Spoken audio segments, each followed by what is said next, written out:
આજે જળ ક્રાંતિ, ગૌ ક્રાંતિ આધારિત કૃષિ આ બહુ સામાન્ય શબ્દ થઈ ગયો છે, પરંતુ એની અંદર કામ કરનારા ખૂબ ઓછા છે. પણ જેણે શરૂઆત કરી એવા જળ ક્રાંતિના પ્રણેતા, ગૌ ક્રાંતિના પ્રણેતા, ગાય આધારિત ખેતી એના પ્રણેતા એવા મનસુખભાઈ સુવાગિયા આપણી વચ્ચે ઉપસ્થિત છે. તો આપણે એમનું માર્ગદર્શન મેળવીએ. શ્રી મનસુખભાઈ સુવાગિયા.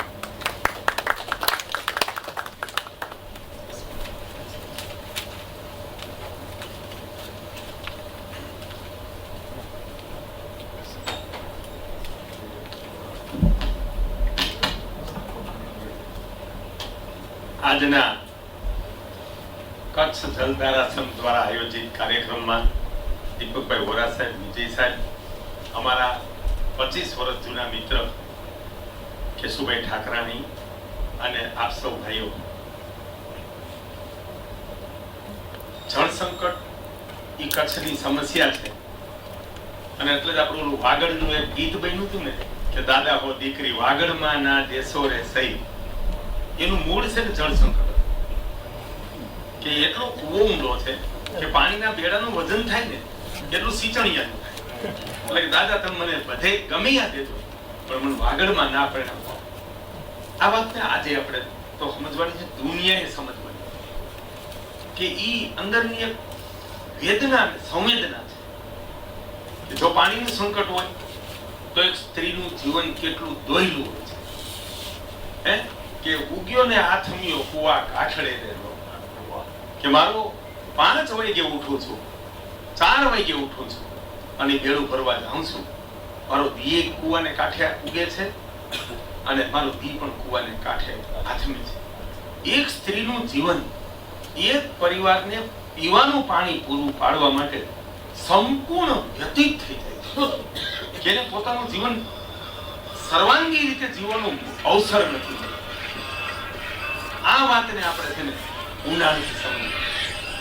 ત્યારે આ જળસંઘ ભાઈ બધાના મોબાઈલ બંધ રાખો, કોઈ વાત ના કરતા. હું જે બોલું છું બૌદ્ધિક વાત નથી, મારી આત્મવાણી છે અને આ જ્ઞાન નથી, આ આચરણનું તમને કહેવાનું છે. એટલે જો બહુ ઊંડાણથી સમજશો ને તો આ જળ સંકટ તો દૂર થઈ જાય, પણ હું વિશ્વાસ સાથે કહું જીવન પર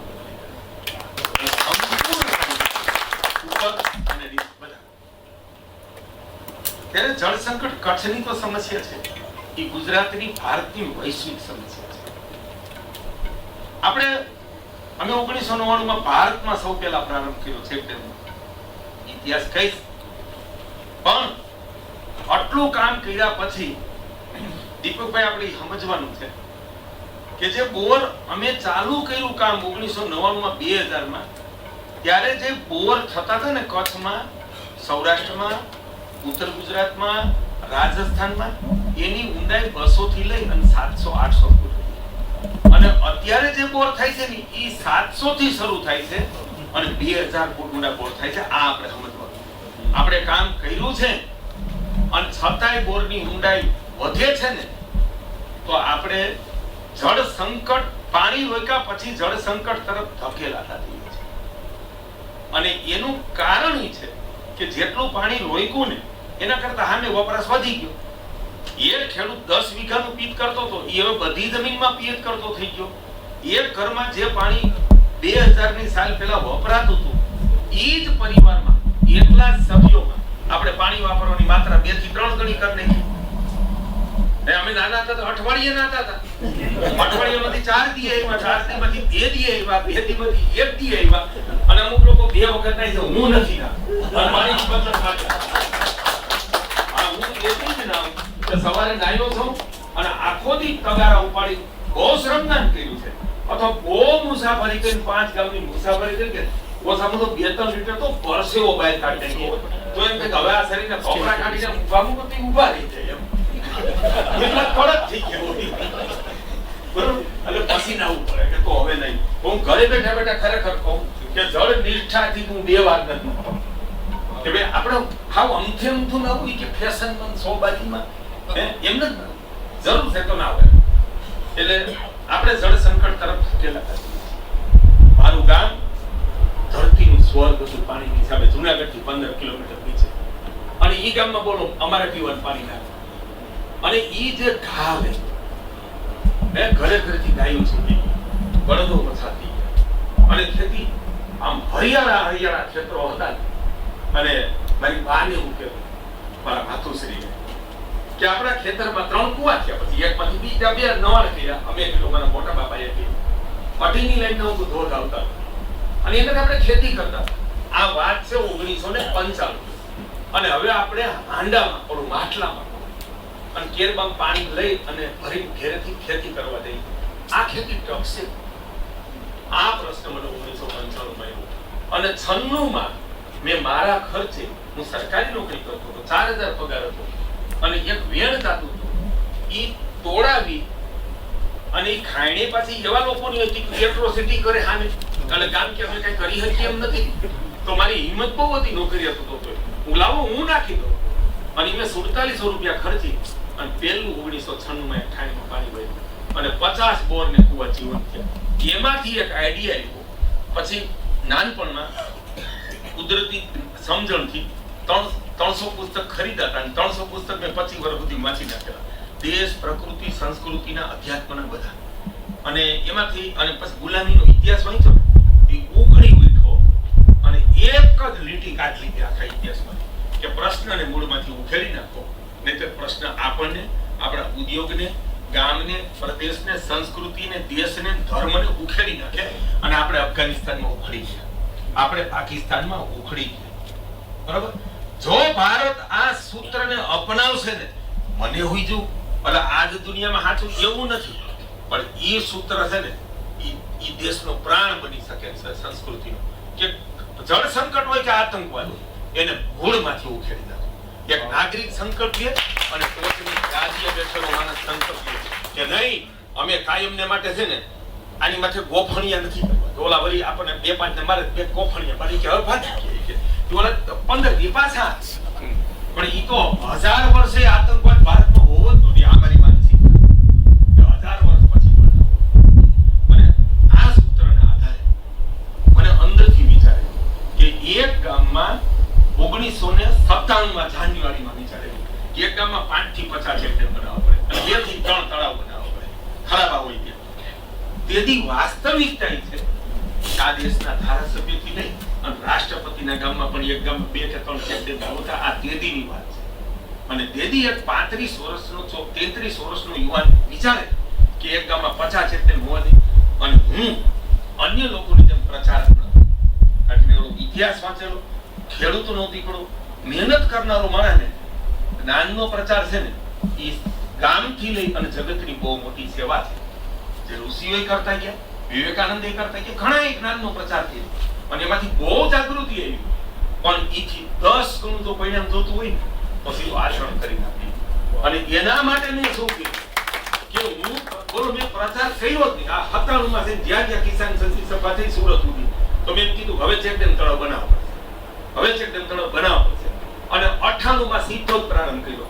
5000 રૂપિયા એક ગામને આવ્યો એક સીમમાં ખેડૂતો, ચાલો 5000 હું આપું અને તમે પૈસા કાઢો. તો તેથી જમીનનો ભાવ જ 15-20 હજાર રૂપિયા વીઘાના. એટલે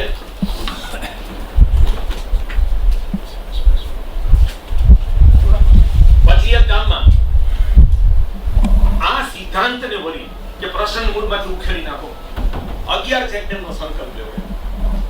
અને સરકારની યોજના નહોતી તો મેં લોકોને કીધું પ્રશ્ન આપણો છે, આપણે પૈસા કાઢો.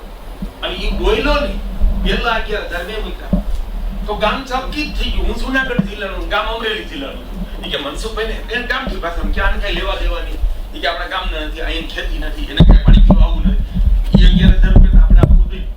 આ પરિવર્તનને તમારે સમજવાનું છે. એ સભામાં પાણી પાનારો રમેશ નામનો આનંદ હતો ને, એ 250 રૂપિયા ફાળો બોલ્યો, આખા ગામમાંથી ફાળો કર્યો. અને પછી હું પાને શ્રમદાનથી કામ કરવાનું છે. કારણ કે મેં એવો ઇતિહાસ વાંચ્યો હતો કે મન કોક દબાવતું હોય ને એટલે હું ઠાકરસિંહભાઈ મોટી મુઈસું રાખતા ને બળું ખાવ ને હું ઠાકરસિંહભાઈ થોડું મને દબાવે. એ કે તને દબાવી હાલે મનસુખભાઈ તમને દબાવી, હું આ દિન 2 લાફા મારું એટલે એને 2 લાફા મારજે તો ઓલો મને દબાવતો બંધ થાય. પછી મને પીસો દબાવે એટલે હું પાછો ઠાકરસિંહભાઈ પાસે કે હવે મને ઓલો દબાવે. પણ ઠાકરજીભાઈ કે ભાઈ તમે જ મારી લો ને બે લાફા એટલે સમસ્યા કાઢને માટે સોલ્વ થઈ ગઈ, રસ્તો જડી. બરોબર છે? આ મારી માનસિકતા છે કે પ્રશ્ન બીજા નહીં હોવાનો, આપણે ઉકેલી નાખવાનો. બરોબર છે? અને પછી મેં એને કીધું ઈ ક્યારે શક્ય બને કે પ્રજા પાસે કામ કરવું પડે. આપણે દુનિયાની એક બાજુ આખું વિશ્વ એને જેટલા બોધ કથાયુમાં સત્સંગ મંડળોમાં સાંભળ્યા એટલા એકલા ભારતે સાંભળ્યા, બોલામાં ના પાડો. હે પછી આપણે કર્મથી છે ને કર્મયોગી તો ન થયા, દૂધમાં ભેળસેળ એક ગામમાં બનતો ન થઈ. આપણે આત્મમંથન કરવાની જરૂર છે કે આપણે કામ કરનારા બનીએ. અને એટલે ઈ સમસ્યા ઈ મને આવી કે જો આ પ્રજાને 5000 ના જેહાદીઓ સામે 5000 લોકો સામે કરોડોની દેશની પ્રજા હારી જાય તો એને છે લડતા જ નથી આવડતું, પ્રશ્ન ઉકેલતા જ નથી આવડતું, પોતાની સુરક્ષા કરતા આવડતું નથી. આને પાસે કામ કરાવો તો જ ઈ બળુકા થશે. અને ઈ મેં પેલો વિચાર મૂક્યો કે કામ હૈસો કે હા કે સેપ્ટેમ્બરમાં શ્રમદાન થાય ત્યારે મેં કીધું તો હું કામ કરીશ 10 દી તમે બબેદી કરો. અને તમારી જાણ માટે પહેલા જ ગામમાં ઉનાળાના તાપમાં 35 દિવસ દી અહીંયા ઉગાડવાનો, દી અહીંયા કામમાંથી અથમાડવાનો, ઓલા પાણીની ઉપર પનિહારી દે. અને આખો દી 10 કિલાથી લઈ અને 40 કિલા પથ્થરા ઉપાડીને મૂકી દેવા. કારણ કે મારા શરીરમાં બળે એટલું હજી છે. બરોબર છે? હજી એમ ઉપાડી 50 કિલો મૂકી દો 61 વર્ષે એમ. એટલે એનાથી જે ચેતના થઈ ગઈ ઈ કે પાછા હું ઉપાડતો 30-40 કિલો પણ કે 50 કિલો પાણા ઉપાડે મનસુખભાઈ સમો શાસક અને સમાજ સેવક અપનાવશે ને તેથી ભારતની પ્રજા ઇઝરાયલના જાપાન કરતા ડબલ બળુકી હશે. બાકી વાતો કરીને સેમિનાર કર્યા નહીં થાય કે ખુદનું આચરણ કરો. અને એવી રીતે ઈ એક ગામમાં ચેકડેમ બનાવીને પછી જૂનાગઢ જિલ્લાના જામકામાં આ જ પદ્ધતિએ મારું ગામ નતું 10 લાખ રૂપિયામાં એકાઉન્ટ ચેકડેમ બનાવ્યા. અને તેથી સરકાર 1 મીટર થી લઈ અને 2 મીટરના બનાવતી હતી. અમે સીધા 4 મીટર ઊંચા બનાવ્યા અને પાયો ગાયરા વગરનો પૃથ્વીનો પેલો ચેકડેમ બનાવ્યો કે પાયો ગાળવો જ ન પડે. પાકું સીપરું હોય તો મારી બુદ્ધિ દોડે કે માં ડ્રિલિંગ મશીન થી ટ્રેક્ટર પાછળના ડ્રિલિંગ મશીન થી 2 ફૂટના હોલ કરી ખરિયા બેહાડી દો અને એની માથે આરસીસી નો ચેકડેમ ચણ દો. આમ ઊંધો પડી જાય તો પાછળ ટેકા મારી દે. હજી સુધી કાગળ ને પેન ઈશ્વર સોગન પકડા અને 3000 ચેકડેમ બાંધી 3000 ચેકડેમ કરો. ઓલો ખેડૂત 200 વીઘાની ખેતી કરતી એને થોડા કાગળ ને પેન ને નકશો લેવો પડે. એમ હું 11 ધોરણ જ ભણેલો છું. કોઠા સુધી અમે 7 મીટર ઊંચા સુધીના ચેકડેમ બનાવ્યા અને જેમાં 30 ફૂટ પાણી ભરાય એવા તળાવો બનાવ્યા. અને આના હિસાબે યાર તેથી પછી 1999 માં કેશુભાઈ આખી સરકાર લઈને નરોત્તમ પટેલ સિંચાઈ મંત્રી હતા ને ઈ માસ્ટર ડિગ્રી હતા સિવિલમાં. બરોબર? M E civil. ઈ કે તમારો ચેકડેમમાં પાણી આવશે ઊંધો ભરી જાય 10 ફૂટ ઊંચો. 2 વર્ષે નો વળ્યો ને એની હાઈટ વધારીને 14 ફૂટ કરી નાખ્યો. 26 વર્ષમાં આજી નથી પડ્યું. આ હિંમત જોઈએ. પછી 10 લાખમાં બાપભાઈ બોખીરિયા સિંચાઈ મંત્રી ત્યારે 2 વાર આવ્યા. ઈ કે આમાં અમારી કીધે 2 જ બને. આ નિંદા નથી. આપણે પ્રશ્ન ઉકેલવા ભેગા થયા ત્યારે સમીક્ષા છે. ઈ કે અમારી કીધે 2 જ બને. અમે 51 બનાવ્યા. ઈ 51 ની એક કાકરી હજી હલી નથી. ઈશ્વર સોગન અમે 1 તગારાનું રિપેરિંગ હજી નથી કર્યું. રાજ્ય સરકાર નહીં, ભારત સરકારે એક વખત આનો અભ્યાસ કરવો જોઈએ. નથી થયો ને એનો અમને ભયંકર કે આ અમારું રાષ્ટ્ર છે. અમે આ કઈ મેળવવા માટે થોડું કર્યું છે. અને ગામે ગામ અને ગામની 10 કરોડની આવક વધી ગઈ. 10 કરોડ 10 લાખનો ખર્ચ 10 કરોડની આવક. પછી લુણી ધાર લીધું અમરેલી જિલ્લાનું 1999 માં. આવો તમને અહીંયા બતાવી. 2009 માં 3 કરોડનો કપાસ થયો હતો. અત્યારે ઈ ગામમાં છે ને 50 થી 55 કરોડનું ઉત્પાદન આવે છે. અમે ખર્ચ કર્યો છે ખાલી 60 લાખ. પછી હું આદિવાસી ગામ ભેખડિયા અને ત્યાં મને સનત મેતાઈ ગઈ. ત્યાં મેં 6 દિવસ વનવાસી કલ્યાણ પરિષદ દ્વારા બધી સમસ્યા જોઈ. સાંસ્કૃતિક, ધર્માંતરણ, ગરીબી, માસિક 10-15% વ્યાજ, દારૂ બૈરાઓ પીવે, આ બધું મેં જોયું. ગુટખા બધી બૈરાઓ આમ 3 હાથમાં હોય. બરોબર? એ બધું મેં જોયું. પછી હું અહીંયા ફેક્ટરીનો માલિક છું. આ પ્રોટેક્ટ સબમર્સિબલ કંપની અને 300 જણા એમાં નોકરી કરે છે. આ મૂકી ત્યાં થામું નહીં 3 વર્ષ. અને પછી ખબર પડી કે મધ્યપ્રદેશનું જાંગલી ગામ છે ને એ તો આદિવાસીને લૂંટી લે, કે અમારા કપડા કાઢી. પછી એ કે સાધુ એક મળ્યા ને, એ કે યાનો ઝેરી તીર મારી દે ને તો એ તો એટલું ખુશ મળી દે. હું સ્તબ્ધ થઈ ગયો. 2018 માં કદી સાધુને તીર મારી દેવા ગામ છે આપણા, પણ હું 2018 માં ગયો. પણ મેં આમ સીધો જ ગામની ધરતી નહોતી જેના માર્ગ કર્યો કે હવે ખાલી પાણી રોકવા નથી જવું, એ ગામને સંપૂર્ણ સુધારવું છે. 3 વર્ષ થયા ગયો. સૌરાષ્ટ્રનો માથા ભાઈ માણા હકીકતે એક રાત ત્યાં ના કાઢે એ પીવે. ઈ કે આનો ભરમો નહીં, કે આ તો 2008 રાતે ઝેરી તીર મારી કે હકીકતે મારી ગઈ બાકી 2-3 હજાર હાટી મારી. બરોબર છે. ત્યાં હું ઝૂંપડું બનાવી દીધું મંડી બરોબર. પછી ઉપરાંત તો એટલું ટાટું હોય હું શું, કારણ કે એને કઈ થોડો અંદર આગળીઓ માર્યો હોય કે ભાઈ બંધ હોય કોઈ આવશે તો આપણે રાઈડું નાખશું કોઈને ફોન કરશું, કાઈ ના. લાઇટિંગ બરોબર. 3 વર્ષ અહીંયા હું રહ્યો ને, અમે 90 છે તળાવ બનાવ્યા, પણ 53 પાકા સ્ટ્રક્ચર બનાવ્યા ને એ આટલી ગરીબ પ્રજાએ શ્રમદાનથી બનાવ્યા છે. 100 રૂપિયાની મજૂરી નથી. અને અહીંયા ભેખડિયામાં એક બેટી સરોવર બનાવ્યું, એની કિંમત 10 લાખ અમારે થઈ. 3 નિવૃત્ત એન્જિનિયરો વોટ્સએપ ઉપર વાંચીને આવ્યા. એમાં એક મિસ્ત્રી છે વડોદરાના હતા, તમારે જો નંબર આપી છે તમને, બરોબર. એ કે કેટલા મહિના ગામના પૂછો, એ કે 10 લાખમાં. એ ત્રણેય કબૂલ કર્યું કે સિંચાઈના નિવૃત્ત એક્ઝિક્યુટિવ એન્જિનિયર છે, અમે જે નોકરી બનાવતા ને તો આટલું પાણી રોકવામાં અમારે 2 થી 3 કરોડનો ખર્ચ થતો. આ જળક્રાંતિ ટ્રસ્ટની કાર્ય પદ્ધતિ છે.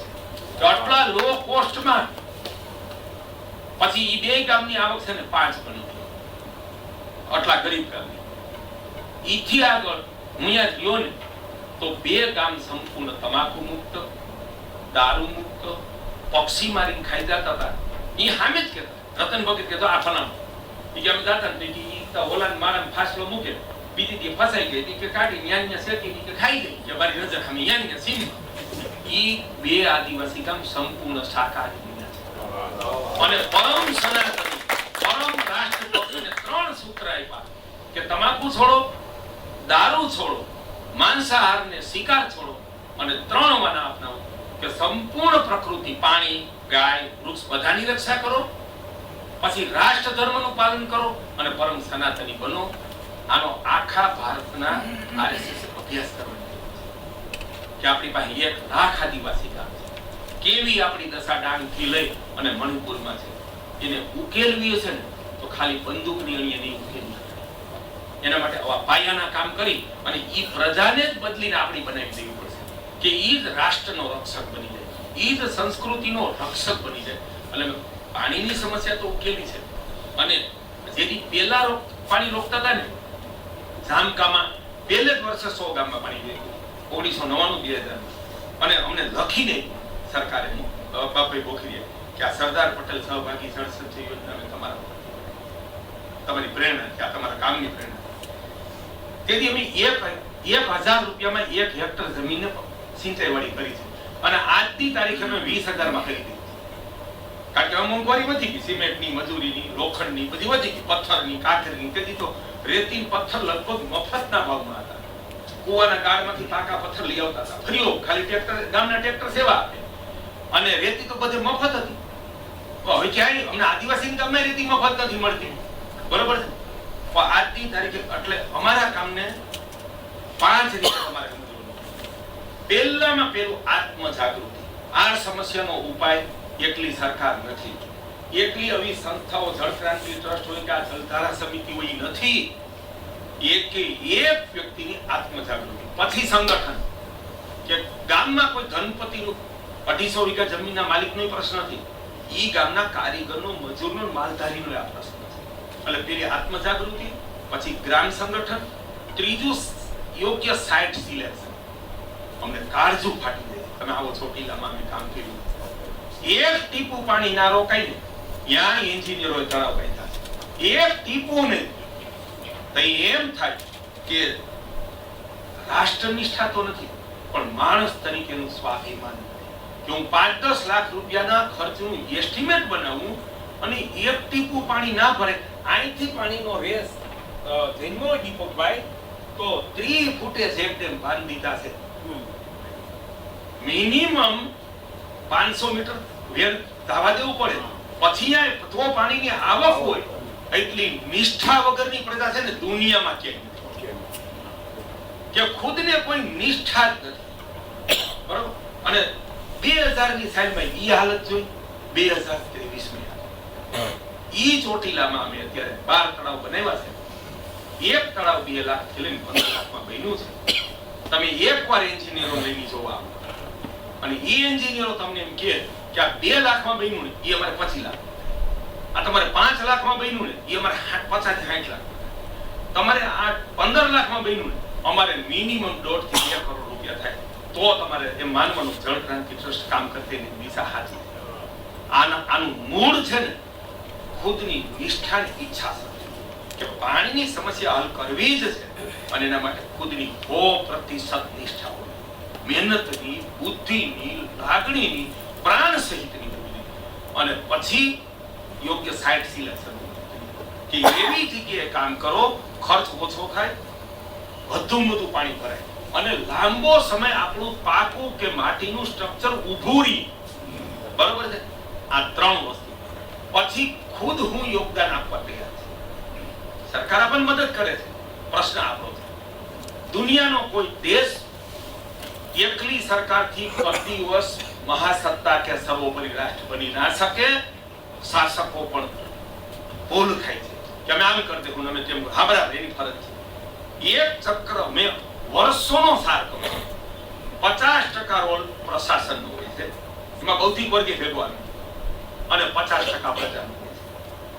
આપણે 12% સ્વચ્છ નથી બનાવી શકતા કારણ કે લોકોને એક નિયમનું પાલન કરવું જ નથી. બરોબર. સરકાર શું કરી દે, કચરા પેટી આપે ને તો આપણે ઘરે છે ને ડબ્બો બનાવવા લઈ જઈએ. ઈ તો આપણું ચારિત્ર છે. બરોબર છે. એટલે ભારત સરકારે સફળ થયું તો સંઘ પણ સમજે, અને અમારી કાર્ય પદ્ધતિનો અભ્યાસ કરો કે 10 લાખમાં બનાવેલા 51 ચેકડેમ 26 વર્ષે નથી તૂટ્યા, તો હજી જૂની ડિઝાઇનને પકડી રખાય કે આ પદ્ધતિએ કામ કરે. એક ગામની આવક 10 કરોડ વધે, 40 કરોડ વધે, તો કઈ પદ્ધતિએ કામ કરે? અને ત્યાગ ભાવ ઉદ્યોગપતિ પૈસા આપે, ખેડૂતે આપે, વાણંદી આપે, ને આદિવાસી શ્રમદાન કરે. બોલો, ઈ ગામનો 3 વર્ષ શ્રમદાન. જેને ખાવાનું ઘટે છે ઈ માણસ 3 વર્ષ શ્રમદાન કરે છે. સંઘનું કામ આનું ઘડતર નથી, અને દુનિયાની સર્વોપરી સંસ્થા છે.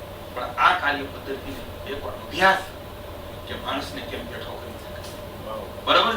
એટલે પછી યોગદાન કે તમે લ્યો, હું એને કહું તમે 100 રૂપિયા આપી શકો, 100 આપો. કોઈ ઉદ્યોગપતિ છે 10 લાખ આપી શકે, 10 લાખ આપે.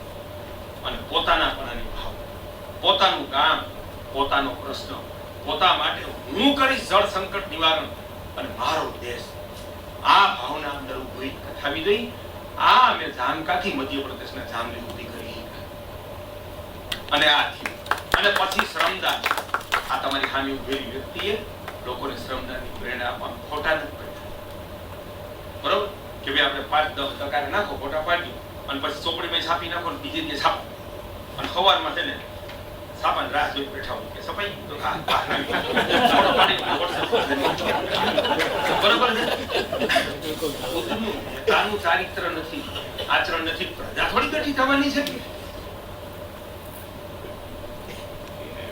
તમારી સામે ઉભેલી વ્યક્તિએ 500 દિવસ સૂર્યોદયથી સૂર્યા અને પાછું વારું કરીને જવાનું તરત જ 1 કલાકમાં કેશુભાઈ, અને ઈ વારું કરીને 9 વાગે મિલરની હેન્ડલ લાગે ને 1:30 વાગ્યા સુધી તો આપવાનું, પણ એક વખત મોરલા બોલ્યા ને સવારે ત્યાં સુધી કામ કરે, અને એમાં અડધો કલાક લોકોને છોડી દીધા, અડધો કલાક દીધા. નાખી મારે અહીં છે ને મેં નાખી દેતા છે ને ઓછામાંથી 200-300 તો સિમેન્ટની થેલી ઉપાડી લીધી. મને ના કામ ઉપાડવા દેતું, પણ તો મેં આમ જરૂર પડી હું આમ ફાટ દઈને ઉપાડી મૂકી દઉં. બરોબર. એટલું શ્રમદાન કો ગામમાં યથાયોગ્ય. પહેલા મારી કેપેસિટી 2-5,000, 10,000, 11,000 ની હતી ત્યારે ઈ આપતો. હવે ભગવાનની દયા થઈ છે તો હવે જ્યાં જ્યાં નવી યોજના થાય ને તો ભેખડીયા મેં 5 લાખ આપ્યા, જામલીમાં 5 લાખ આપ્યા. હમણાં રાજસ્થાન ચોટીલા થયું તો મારા દીકરાને કીધું દીકરાનું જન્મદિન પહેલું તળાવ આપણાથી બનાવો, 5 લાખ આપો. હમણાં રાજસ્થાનમાં શરૂ કર્યું, પાકિસ્તાનની સરહદ. આખી સરહદ ઉપરથી મૂળ પ્રજાનું સ્થળાંતર થઈ ગયું છે. આ તમારી દશા શું છે ખાવડા 80% આપણે હતા, અત્યારે 10. બરોબર? જે પ્રજા સમજી લેતો રાષ્ટ્ર પ્રજા થકી ઊભું છે, ધર્મ સંસ્કૃતિ ધર્મસ્થાન પ્રજા થકી ઊભું છે. અને કેશુભાઈ 20 વર્ષનો સંશોધનનો સાર કહી દઉં, જે પ્રજા 2 સંતાન ઉત્પન્ન કરે ને એની સંસ્કૃતિનો 20 પેઢીએ 101% નાશ થઈ જાય. 101% બેહો મારી સામે એ વિશે લે 3 સંતાન ઉત્પન્ન કરવા અને ભણ્યા પૈસાદાર સંતાન ભણેલી સ્ત્રીને ઈ મારાથી એક માંડ સચવાય. આ પૃથ્વીએ આટલી કંગાળ સ્ત્રી જોઈ. ઓલી આપણી અભણમાં હતી, ગારાના મકાનમાં રહેતી હતી, આ ઝૂંપડામાં રહેતી હતી અને 5 થી લઈ અને 12 સંતાનને હાચવતી હતી અને ઈ ખેતીમાં કામ કરતી હતી, માલધારીપણું કરતી હતી, બર્તન વીણ્યાવતી હતી, વલોણું કરતી હતી અને ઈ પ્રજા ફાડી નાખે એવી થાય. જેની માને 2 કલાક મહેનત નથી કરવી અને તમે રાહ જુઓ છો કે છત્રપતિ શિવાજી પાક છે, અહીં સરદાર પટેલ પાક છે, વાતમાં હું માલ છે, વાતમાં હું માલ છે. પૃથ્વી ઉપર જેની શ્રમ ના કરવો હોય ને તેની એક દિવસ જીવવાનો અધિકાર. અને જે દેશનો સમાજ સેવક, જે દેશનો સાધુ, જે દેશનો રાજનેતા, એના કામના કલાક કેટલા હોવા ખબર છે? પ્રજાના કામના કલાક કરતા 25% વધુ. વિદ્યાર્થી વાંચે એથી શિક્ષકે 25% વધુ વાંચવું પડે, ભણો બધા કલાક ગણી નાખવા. શિક્ષકે બ્રાહ્મ મુહૂર્ત થી લઈ અને સાંજના ભોજન સુધી શ્રમ કરવું જોઈએ. ભણાવે, અભ્યાસ કરે, જ્ઞાન ચર્ચા કરે, બધું કરે. બરોબર? એવું જ નેતા અને આ દેશના નેતા અને સાધુ હરી ભાંગી મહેનત કરતા. એ કે અમારે કરવાનું હોય જ નહીં, કે તમારે કરવાનું છે બધે. બરોબર છે કે અમે હું આ કરી, કે અમે આશીર્વાદ આપી, ઉદ્ઘાટન બરોબર, અમે આ 2 જ કામ. એટલે આ દેશની દુર્દશા છે અને મેં મારી જાતથી દાખલો દીધો. હું દર વર્ષે યુરોપ ટૂર કરી શકું છું, અમેરિકા, આફ્રિકા જઈ શકું છું. હું ઈશ્વરના સોગંદ ખાઈને કહું છું, હું કોઈ આબુ નથી ગયો કોઈ દિવસ. ખારેક ખાવા આવું તું, આ પરિવારે કીધું, અમારા મિત્રોએ કીધું કે ખારેક ખાવા દે, તો મને એમ થયું કે દેશ માટેના 2 દિવસ કાઢી અને મારે ખારેક ખાવા જવાય અને ઈશ્વર મારી સાથે. ખારેક ખાવાનો નિર્ણય કર્યો જાવું છે. તાકે સુબેન ફોન આવ્યો કે સફાઈ લેવો, તા દીપકભાઈ નો ફોન આવ્યો કે ગૌશાળા લેવાની, તા શાંતિભાઈ નો ફોન આવ્યો કે આર્ય સમાજ નો યજ્ઞ આલે. યાર એક દિવસ ત્રણ તો હાસકાર થઈ ગયો. હાસ મારા 2 દિવસનો સદુપયોગ થાય. બરાબર? એક દિવસની રજાની તાવ આવ્યો હોય ને તેની પણ મેં લેખન ચાલુ. પછી આ બધું જ કરવાનું. પછી આમાંથી છે ને કઈ મેળવવાનું ના નામ માટે કરાય, ના ધન માટે કરાય, ના વંશ વારસ માટે કરાય. આ તો કંઠિયું બાંધે, નોખો વાળો કરે સનાતન માંથી અને વારસદારોને ગાદીએ બેહાડે. અને કે રામ ભગવાન નથી, કૃષ્ણ ભગવાન નથી, આ શંકર તો કાંઈ નથી. તો ઈ કે આ અમારા છે ને પપ્પુ જતું 1008 અને આ મૂર્ખ ભણેલી પ્રજા માની આ દેશની અધોગતિ. ધર્મ હાવ છિન્ન ભિન્ન અને ઓલો કંતાન હળી ગયું હોય ને એવો થઈ ગયો કે ઈ પોતાનો ભાર નથી ઝીલતું, એમાં અનાજ કેમ ભરશું? અને એનું કારણ જેહાદ જેટલું આ છે. આ છે એમાંથી સનાતનને મુક્ત કરવાની ભીષ્મ પ્રતિજ્ઞા લીધી. ત્યાંથી મુક્ત કરશું એક જ ઈશ્વર. મહાપુરુષો રામથી લઈ અને અમે છત્રપતિ શિવાજી, સરદાર પટેલ કે શ્યામજી કૃષ્ણ વર્મા, ઈ અમારા પ્રેરણા મૂર્તિ છે. અમે એના પગલે ચાલશું. આ તો કાંઈ ન હોય ને ઈ પ્રગટ બ્રહ્મ સ્વરૂપ થઈ. ખાટલામાં 8-8 વર્ષ સંડાસ પેશાબ કરી ઈ પ્રગટ બ્રહ્મ સ્વરૂપ. આપણને કોઈ બી વિચાર આવે છે? ખુદની વિચાર શક્તિ મારી નાખી. ખુદને વિચારવાની દિશા દુનિયાને 4 વેદે આપેલી છે, એને ઉપનિષદે આપેલી છે, એને દર્શને આપેલી છે અને એને ગીતાને આપેલી છે. આ 5 વાના ભૂલી જાઓ અને રાષ્ટ્ર અને સંસ્કૃતિને ભૂલી જાઓ. અને જો એને બચાવવા હોય, મહાસત્તા બનવું હોય તો આ 5ના માર્ગે ચાલો. અને જો આ 5ને ભૂલાવી અને સામાન્ય કક્ષાની વાતોમાં ડૂબાડે છે ને, એ રાષ્ટ્ર, સંસ્કૃતિ, ધર્મ ત્રણેયના આપણા કુળના સંપૂર્ણ ઘાતકો છે. આ સમજીએ અને દ્રઢતા કે આપણે આ જ કરવાનું